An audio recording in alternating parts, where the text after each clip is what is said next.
खुर्रम साहब, अभी हम लोग अहमद बिलाल सूफ़ी साहब से बात कर रहे थे, और जब हम पहलगाम इस साने की बात करते हैं तो आलमी ताकतों को मालूम है कि हिंदुस्तान के इस ड्रामे में कितनी हकीकत है और कितना अफसाना। क्या यही वजह नहीं कि तमाम दुनिया ने कश्मीर में होने वाली दहशतगर्दी को कंडेम किया है, लेकिन किसी इंटरनेशनल पावर ने यह नहीं कहा कि इसमें पाकिस्तान का हाथ है? जी, और वो कह भी नहीं सकते, बिकॉज हिंदुस्तान की तरफ से अब जबकि इस वाक्य को 96 घंटे से जायद गुजर गए हैं, वो अंग्रेजी में कहते हैं सिंगल श्रेड ऑफ एविडेंस, यानी किसी सबूत का एक टुकड़ा भी पेश नहीं कर सके दुनिया के सामने कि इसमें किसी भी तरह पाकिस्तान का हाथ था। और दूसरा ये है कि हिंदुस्तान बहुत एक अपनी खुद बड़ाई में कहते रहे कि जी हमारे पास एक ट्रिपल सिक्योरिटी उस वक्त बैरियर्स हैं वहां कश्मीर के बॉर्डर के ऊपर, कि हमने 3 लेयर्स सिक्योरिटी की बनाई हुई हैं। तो उन लेयर्स के बावजूद अगर बकौल उनके कि 200 किलोमीटर दूर लोग अंदर गए और फिर 200 किलोमीटर बाहर आ गए, तो उनको ये भी इस सवाल का भी सामना करना पड़ेगा कि अगर आप पाकिस्तान को अलेज कर रहे हैं तो सबूत क्या है और ये कैसे हुआ। और ये भी है कि जब से 2019 से तो उन्होंने लाइन ऑफ कंट्रोल को बैन अल-अक़वामी बॉर्डर डिक्लेयर किया हुआ है, वहां बाकायदा उनके झंडे लगे हुए हैं। ये उनके लिए भी एक बहुत बड़ा फेलियर है। तो लिहाजा उन्होंने एक नी जर्क रिएक्शन के तौर पे उनके और उनके मीडिया ने पाकिस्तान को ब्लेम तो कर दिया है, लेकिन वो सरकारी तौर पर भी अभी तक उस तरह ब्लेम नहीं कर सके पाकिस्तान को। वो बुरा भला कह रहे हैं, लेकिन जो उनकी आदत है, लेकिन बाकायदा तौर पे कहीं से भी उनके पास चूंकि एविडेंस नहीं है तो दुनिया उसको मानने के लिए तैयार नहीं। इसीलिए डोनाल्ड ट्रंप का भी, मैं फिर अंग्रेजी का लफ्ज इस्तेमाल करूं, एक डिसमिसिव बयान आया है इस बारे में। उन्होंने हिंदुस्तान की इस एलिगेशन को बिल्कुल भी संजीदगी से नहीं लिया। तो यही वजह है कि जो बैन अल-अक़वामी कम्युनिटी है उसको ये भी अंदाजा है कि गालिबन बीजेपी जो इस वक्त हुक्मरान जमात है हिंदुस्तान में, वो अपना बिहार का इलेक्शन जीतना चाहते हैं। तो उन्होंने खुद एक स्टंट रेज किया है, लेकिन हमारे लिए उसमें बहरहाल एक जरूर चौकन्ना रहने की और निगरानी की बात है, क्योंकि बिल्कुल पहली ठीक। दफा जो है पानी को बतौर इख्तियार इस्तेमाल करने का इंदिया दिया है हिंदुस्तान। अच्छा खुर्रम साहब, अगर शिमला ट्रीटी की बात करें, अभी हम पहले भी ये बात कर रहे थे, एक तो वर्ल्ड बैंक ने इसके अंदर गारंटियर, और अभी अहमद बिलाल सूफ़ी साहब कह रहे थे उसमें इस हद तक गारंटी नहीं थी, लेकिन हाँ ऑब्वियसली इस ट्रांजैक्शन को थ्रू करने के लिए वर्ल्ड बैंक का एक रोल ज़रूर है। लेकिन आपको याद होगा जब 1985 में ये हुआ तो P5 कंट्रीज़ ने अपनी बाइंड दी थी कि अगर कोई ऐसी चीज़ सरफेस हुई तो हम लोग इंटरवीन करेंगे।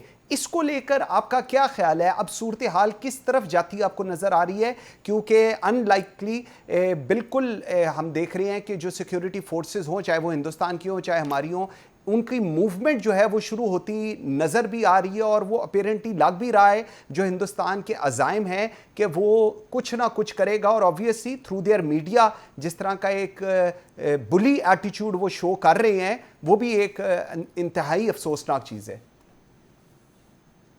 ये ज्यादा इम्कान तो इसी का है कि जिस तरह उन्होंने एक जिसे हम कहते हैं घोस्ट स्ट्राइक्स की थी 2016 में, कुछ उस किस्म का वाकया करके वो एक खुद ही अपनी फतह का ऐलान करके तो पीछे हट जाएंगे, क्योंकि उन्हें भी ये अंदाजा है। और इसका दुरुस्त तौर पर पाकिस्तान की नेशनल सिक्योरिटी कमेटी ने, जो सिविलियन और अस्करी क़यादत है, उन्होंने वाज़े तौर पर यह कहा है कि ये हमसे अगर पानी को रोकने की कोशिश की गई तो हम उसे ऐलान जंग तस्वुर करेंगे और उसके मुताबिक एक्ट करेंगे। बिल्कुल ठीक। 2019 में हिंदुस्तान ने एक कोशिश की और उन्होंने अपने जहाज भिजवाए और उसका उन्हें फिर मुंह की खानी पड़ी। तो गालिबन इस दफा भी पानी को जो उन्होंने इशू रेज किया है कि उनके पास और शायद दूसरी बढ़कें खत्म हो गई, तो लिहाजा पानी रह गया था। जो 2016 में भी इन्होंने उड़ी के बाद भी नरेंद्र मोदी ने ये बात की थी और धमकी दी थी, और बड़े अरसे से ये पानी का इशू